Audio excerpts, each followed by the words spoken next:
दोस्तों नमस्कार। मैं Prahlad Khandelwal nation verse news में आपका बहुत बहुत स्वागत करता हूं। तो दोस्तों, इस वक्त हम हैं हिसार में।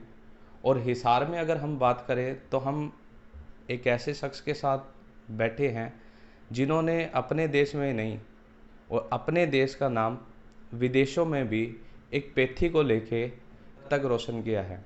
तो हमारे साथ है डॉक्टर बेदानी। डॉक्टर नवनीत बेदानी जो है वो हमारे साथ हैं।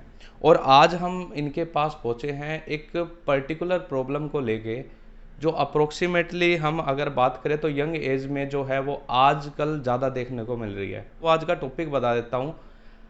आज जिस डिजीज़ के बारे में, जिस बीमारी के बारे में हम जो बात करने जा रहे हैं, जो यंग एज को ज़्यादा इफेक्ट कर रही है, वो है अर्टिकेरिया, जिसको हम शीत पित्ती भी बोला करते हैं। तो डॉक्टर बेदानी है हमारे साथ, होम्योपैथी में ये ट्रीट करते हैं। और डॉक्टर साहब से जानते हैं कि ये जो बीमारी है, जो ये डिजीज़ है, इसको होम्योपैथी में हम किस तरह से ट्रीट कर सकते हैं। और होम्योपैथी को लेके लोगों की काफ़ी भ्रांतियां भी है, उनको भी हम कहीं ना कहीं डॉक्टर साहब से क्वेश्चंस करेंगे, उसको भी दूर करने की कोशिश करेंगे।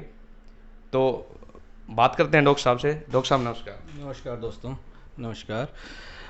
जैसा कि प्रहलाद जी ने बताया कि आजकल ये काफ़ी उभरती हुई बीमारी है, और हम डेली बेसिस पे बात करूं तो मेरे क्लिनिक पर ही रोज़ के कम से कम भी 8 से 10 पेशेंट सिर्फ पित्ती से रिलेटेड प्रॉब्लम्स लेके आते हैं। तो हम रूटीन में ये देख रहे हैं कि क्या कारण है, क्यों होती है, और एक्चुअली उससे पहले ये डिस्कस करना चाहूँगा कि एक्चुअली पित्ती होता क्या है। मोस्टली लोगों को कहीं भी कहीं पे भी शरीर में लाल रंग के चकते चकते से हो जाते हैं, जिनको हम दाफड़ भी कह देते हैं। वो या तो अगर वो 6 हफ्ते से ही हो रहे हैं तो हम एक्यूट अर्टिकेरिया कह देते हैं, और अगर 6 हफ्तों से ज़्यादा हो रहा है तो हम उसको क्रोनिक फॉर्म ले लेते हैं। पेशेंट इतना परेशान होता है, सारा दिन खुजली करता रहता है, दाफड़ हो जाते हैं, थोड़े दिन ठीक रहते हैं, थोड़े दिन के बाद फिर से हो जाते हैं, थोड़ा टाइम ठीक रहते हैं। कई पेशेंट ऐसे भी हैं जो दिन में रात के टाइम पे ही उनको पित्ती उछलती है। कई पेशेंट ऐसे हैं जिनको धूप में जाने पे ही पित्ती उछलती है। कई पेशेंट ऐसे हैं जिनको गर्मियों में ही होती है, सर्दियों में ठीक रहते हैं। कई पेशेंट ऐसे आते हैं, कहते हैं कि डॉक्टर साहब सर्दियों के अंदर जैसे ही रज़ाई ओढ़ते हैं हमारे को पित्त उछल जाती है। तो अगर हम इन पित्त का इंग्लिश में हम डायग्नोसिस का वर्ड लें कि क्या एग्जैक्टली क्या होता है ये, तो इसको हम अर्टिकेरिया कहते हैं, या इसको कॉमन लैंग्वेज में पहले हाइव्स कहते थे या नेटल रैश भी कहते थे। अब मेडिकल मेडिकल टर्मिनोलॉजी इसको अर्टिकेरिया के नाम से जानती है। तो इसके अंदर बेसिकली होता क्या है और क्यों होता है, ये थोड़ा बताने का वो करूँगा कि बॉडी के अंदर एक केमिकल होता है हिस्टामिन। जब भी कोई एलर्जन, जब भी कोई ऐसी चीज़ जो बॉडी को पसंद नहीं है, जो बॉडी के लिए एक यू नो एक टॉक्सिक का काम करती है, एक जहर का काम करती है, तो बॉडी अपने आप हिस्टामिन्स प्रोड्यूस करती है।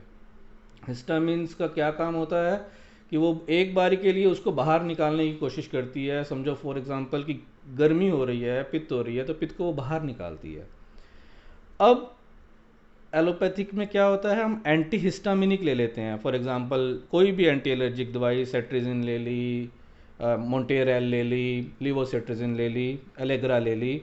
तो इनमें क्या होता है कि इमीडिएट रिस्पॉन्स आता है, वो एंटी हिस्टामिन का काम करती हैं, एक बार के लिए उस पित्त को, उस अर्टिकेरियल रैशिस को सप्रेस कर देती हैं, दबा लेती हैं।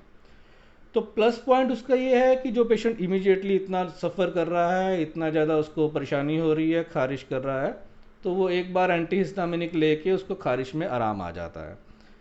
लेकिन कब तक? होम्योपैथिक पद्धति का ये एक बेनिफिट है कि वो जब ट्रीटमेंट करती है तो वो परमानेंट करती है। उसमें ऐसा नहीं है कि हम जब तक दवाई खा रहे हैं तब तक वो दबी हुई है, दवाई छोड़ी उसके बाद फिर से उछाल करती है। तो बेसिकली हम उस एलर्जी को ख़त्म करते हैं और जड़ से ख़त्म करने की कोशिश करते हैं, ताकि दवाई छूट भी जाए और उसके बाद वो पेशेंट वैसी परिस्थितियों में रह के भी बिना किसी परेशानी के आराम से अपना जीवन यापन कर पाए।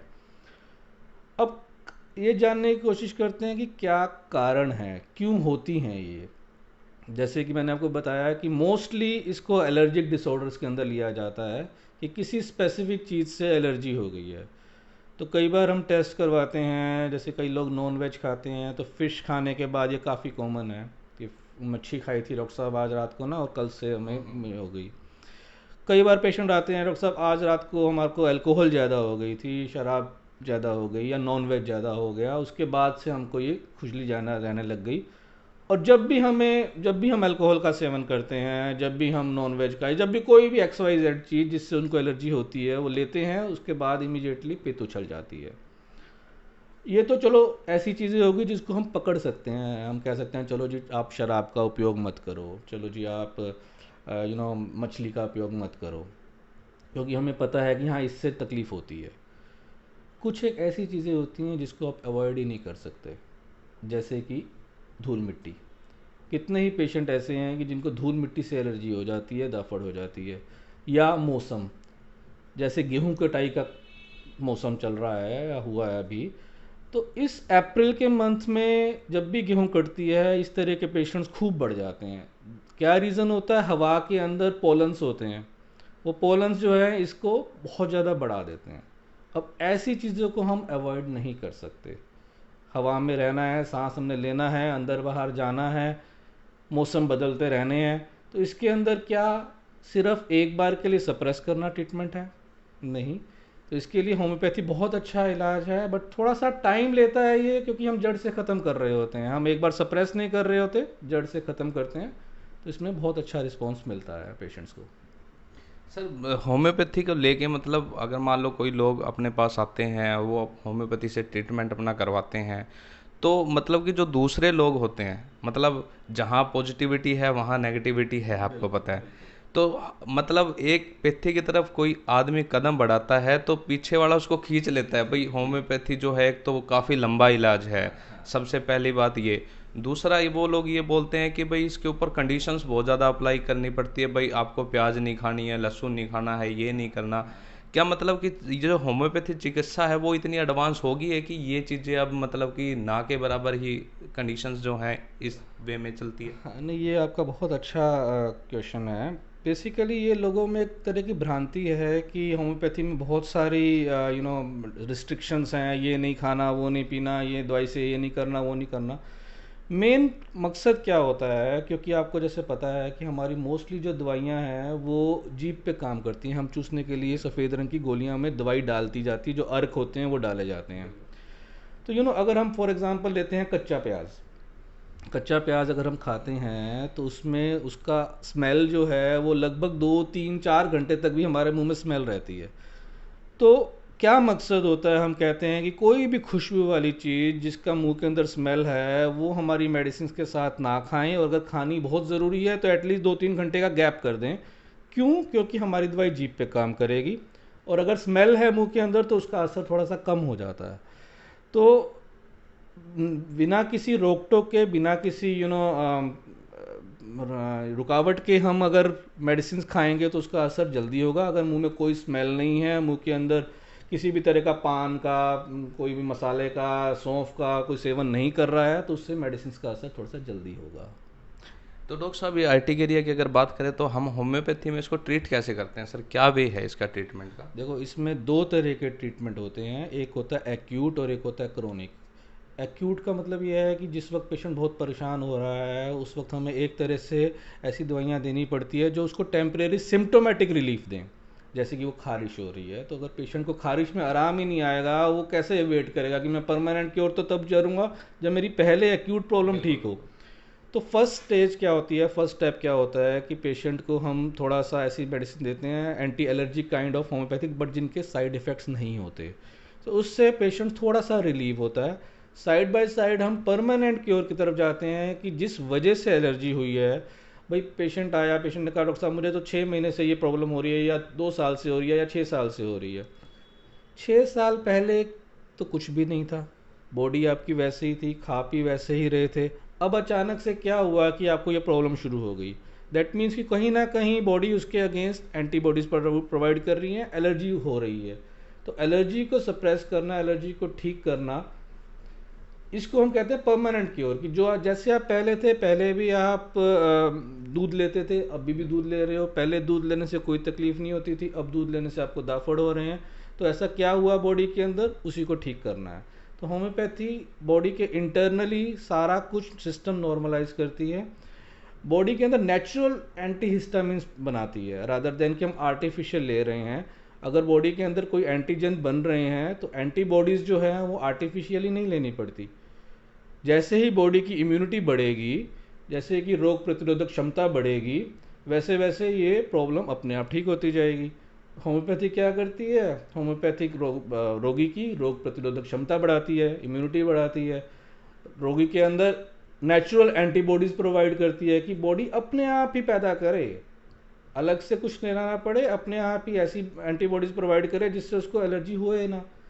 तो एंटी हिस्टामिन्स नेचुरल प्रोवाइड करे रादर देन कि कोई आर्टिफिशियल लेना पड़े। तो यही होम्योपैथी का है कि जो वजह है, जिस वजह से ये हुआ, उसको ठीक करके उसको पुरानी अवस्था में ले जाए जब वो पेशेंट बिल्कुल ठीक था। तो और डॉक्टर साहब से बात कर ले। डॉक्टर साहब, मतलब लोगों को एलर्जी होती है तो वो मतलब कि इधर उधर घूमते हैं, कोई मतलब कि उनको बोल देता है कि आप ये टेस्ट करवाओ, वो टेस्ट करवाओ, मतलब टेस्ट के चक्कर में लोग काफ़ी ज़्यादा पेमेंट जो है वो अपनी मतलब कि ख़राब करते हैं। तो आपका क्या है कि अगर आपके पास कोई ट्रीटमेंट के लिए आता है तो मतलब वो उसको कौन से टेस्ट करवाने ज़रूरी है, और या बिल्कुल ज़रूरत ही नहीं होती टेस्ट की, क्योंकि मतलब आपने बता ही दिया कि ये सब कुछ एक बात करें एटमॉस्फेरिक है या फिर सीजनल है, कुछ ऐसी इस तरह से। तो बताएं सर इसके बारे नहीं, में। कुछ एक चीज़ें ऐसी होती हैं जिसमें हमें टेस्ट करवाने पड़ते हैं। ऐसा नहीं है कि हम बिल्कुल टेस्ट के अगेंस्ट हैं, टेस्ट से हमें काफ़ी चीज़ें समझ में आती हैं। फॉर एग्जांपल जैसे लैक्टोज इंटॉलरेंस का केस आता है, कोई जिसको दूध से एलर्जी है, तो फॉर द टाइम बीइंग जब तक पेशेंट ठीक नहीं हो रहा, जब तक हमारा ट्रीटमेंट पूरा नहीं हो रहा, तब तक हम फॉर द टाइम बीइंग कहते हैं कि दूध थोड़ा सा कम करो। बट उससे हमें पता ही तब लगेगा जब वो पेशेंट टेस्ट करवा के आया है। लेकिन अननेसेसरली टेस्ट के लिए हम मना करते हैं कि आप ये वो 10 चीज़ें टेस्ट करवा दिया, कोई पॉइंट नहीं है। द रीज़न बीइंग कि हमें जो ट्रीटमेंट करना है वो सिम्टोमेटिक करना है, ठीक है, कि भी क्या हो रहा है पेशेंट को। इस तरह के दाफड़ आ रहे हैं, लाल रंग के पैचेस हो रहे हैं, इचिंग खारिश बहुत ज़्यादा हो रही है, रात के टाइम पे ज़्यादा हो रही है, गर्मी में ज़्यादा है, सर्दी में ज़्यादा, तो उस हिसाब से हमारा ट्रीटमेंट चलता है। टेस्टों में हमें कुछ एक बातें ऐसी होती हैं जिनको हम अवॉइड ही नहीं कर पाते। फॉर एग्जांपल अगर हम एलर्जी टेस्ट ही करवाते हैं, पहली बात तो वो काफ़ी कॉस्टली टेस्ट है, 10,000 12,000 रुपये भी लग जाते हैं, जो कि एक आम आदमी कई बार अफोर्ड नहीं कर पाता है। तो उसमें से भी बेनिफिट क्या होता है, बेनिफिट ये होता है कि हमें 2-4 चीज़ें तो चलो पता लगी भी, चलो आपको टमाटर से एलर्जी है, आपको मटर से एलर्जी है, आपको अंडों से एलर्जी है। लेकिन काफ़ी टाइम हमारे पास पेशेंट ऐसे आते हैं कि ये 2-4 चीज़ें तो कॉमन कॉमन जो हम अवॉइड कर सकते हैं वो तो है ही हैं, उसके अलावा वीड्स हो गई, जैसे मैंने पहले बताया कि खुशबू हो गई, किसी भी धुआं हो गया, डस्ट हो गई, आप इन सब चीज़ों को तो अवॉइड ही नहीं कर सकते। तो टेस्ट करवाने के बाद भी आप इन चीज़ों को अवॉइड नहीं कर पा रहे हो, टेस्ट करवाने से पहले भी अवॉइड नहीं कर पा रहे हो, तो अल्टीमेटली सोल्यूशन क्या है? सोल्यूशन तो यही है कि आप ट्रीटमेंट प्रॉपरली लें, जो इस वजह से एलर्जी हो रही है उसको ठीक करें। तो भाई आप लोगों को एक बात और बता दूं कि सर जो है वो रिसर्च स्कॉलर भी हैं, तो मैं सर से बात करना चाहूँगा इस बारे में। हो तो बात कर लेते हैं सर, कुछ सुनने में आया था मुझे, मैं ये डाउट भी क्लियर कर लूँ आपसे। हाँ, मैं एक्चुअली पोस्ट ग्रेजुएशन मैंने एमडी जो है पेडियाट्रिक्स में की थी, और हरियाणा में मैं पहला ही होम्योपैथिक पेडियाट्रिशियन हूँ। मेरा शौक़ क्योंकि साइकोलॉजी में था, तो मैंने एमएससी साइकोलॉजी में की, क्योंकि आजकल देखा जा रहा है कि मैक्सिमम बीमारियों का कारण हमारा दिमाग है, हमारा माइंड है, हमारी सोच है। तो जो मेरी रिसर्च है उसमें ये ऑफ कोर्स ये एक पार्ट है कि हम जो जिस तरह की हम सोच रखते हैं, नेगेटिव सोच का असर जो हमारे बॉडी के ऊपर हो रहा है, जो आजकल देखा जा रहा है कि 90% बीमारियां टेंशन की वजह से हैं, स्ट्रेस की वजह से हैं। तो स्ट्रेस ऐसा क्या करता है जो हमारे बॉडी के ऊपर इफेक्ट डालता है? एक तरह से स्ट्रेस टेंशन भी जो है वो हमारे बॉडी का इम्यून सिस्टम वीक कर देती है। अब इम्यूनिटी वीक होगी तो नेचुरल सी बात है कि हवा में बहुत सारे बैक्टीरिया, वायरस, पैथोजेंस हैं जो इमीडिएटली आपको कैप्चर करेंगे। तो चाहे वो डायरेक्ट लिंक नहीं समझ पा रहे हो आप, बट इनडायरेक्टली ये है कि अगर हम स्ट्रेस टेंशन को छोड़ेंगे तो हम जल्दी ठीक होंगे। और रही बात रिसर्च की, तो हाँ, मैंने दूसरे देशों में भी जाके लेक्चर्स दिए हैं। जैसे कि मैंने आइसलैंड गया था 2 साल पहले, कोविड से पहले, जर्मनी गया था वहाँ के डॉक्टर्स को पढ़ाने के लिए होम्योपैथी की, मुझे मोरक्को इनवाइट किया गया था, पूरे इंडिया से सिर्फ 3 लोगों को इनवाइट किया था, जिन्होंने जहाँ वहाँ पे जाके मोरक्को के डॉक्टर्स को, लगभग 25 डॉक्टर्स थे होम्योपैथी की, उनको ट्रेन किया था, 1 हफ्ता के लिए गए थे। फिर मुझे साउथ अफ्रीका बुलाया गया था कि जहाँ पर हम पेशेंट्स को लाइव देखा और डॉक्टर्स को समझाया कि भाई इस पेशेंट के लिए हमने कैसी कैसे अप्रोच होनी चाहिए, कैसी दवाइयाँ हमें देनी चाहिए। तो रिसर्च और पढ़ाई तो एक डॉक्टर का हमेशा भर का साथ है। हम ये कर ही नहीं सकते कि नई नई टेक्नोलॉजीज़ क्या आ रही हैं, नई नई बीमारियां क्या आ रही हैं। फॉर एग्जांपल अभी कोविड, 2 साल पहले हमें पता ही नहीं था कि कोविड नाम की कोई चीज़ भी होती है, हमने कभी पढ़ा ही नहीं था। और अब हम देख रहे हैं कि खुद ही आज की बात करूं, आज सुबह से 4 पेशेंट्स जो हैं वो कोविड के आए हैं। तो जब तक हमें पता ही नहीं होगा, जब तक हमारी हैबिट ही नहीं होगी पढ़ने की, हमें समझने की वो ही नहीं होगी, तो हमारा माइंड तो रिसर्च ओरिएंटेड होना ही चाहिए हमेशा के लिए। तो दोस्तों ये थे हमारे साथ डॉक्टर नवनीत बेदानी जी, और बेदानी होम्योपैथिक क्लिनिक है हिसार में सिचुएटेड है ये। डिस्क्रिप्शन में आपको सारा एड्रेस वगैरह जो है सब कुछ मिल जाएगा। तो मैं आपसे यही रिक्वेस्ट करूंगा कि एक बार मान लो कि आप काफ़ी लंबे टाइम से किसी डिजीज़ से परेशान हो और किसी दूसरी पैथी में आप अपना टाइम ख़राब कर रहे हो, तो मेरा मानना है कि एक बार ज़रूर होम्योपैथी को आप यूज करें। वही बात होता है, जिसके सामने बीतती है, जो भुगत भोगी होता है, उसको इस चीज़ के बारे में पता है। इस वीडियो का मकसद सिर्फ मेरा यही था कि भाई मैं भी इस बीमारी से काफ़ी लंबे टाइम से पीड़ित था। तो मैं हार थक के, मतलब कि किसी ने सर का एड्रेस मुझे किया था, और मैं यही सोच रखता हूँ कि भाई मेरे को इस चीज़ से इतना क्योर मिला है, मेरे लिए तो मतलब कि होम्योपैथी एक भगवान की तरह ही है अगर मैं बात करूँ। तो एड्रेस करना आपको इस वीडियो के थ्रू यही था कि अगर काफ़ी टाइम से आपको कोई डिजीज़ चल रही है तो एक बार अपनी पैथी को चेंज करके देखें, आपको 100% जो है उसका क्योर मिलेगा, आराम मिलेगा। तो इसी के लिए हम अपनी बात को ख़त्म करते हैं। नेक्स्ट वीक फिर मिलेंगे। जय हिंद, जय भारत।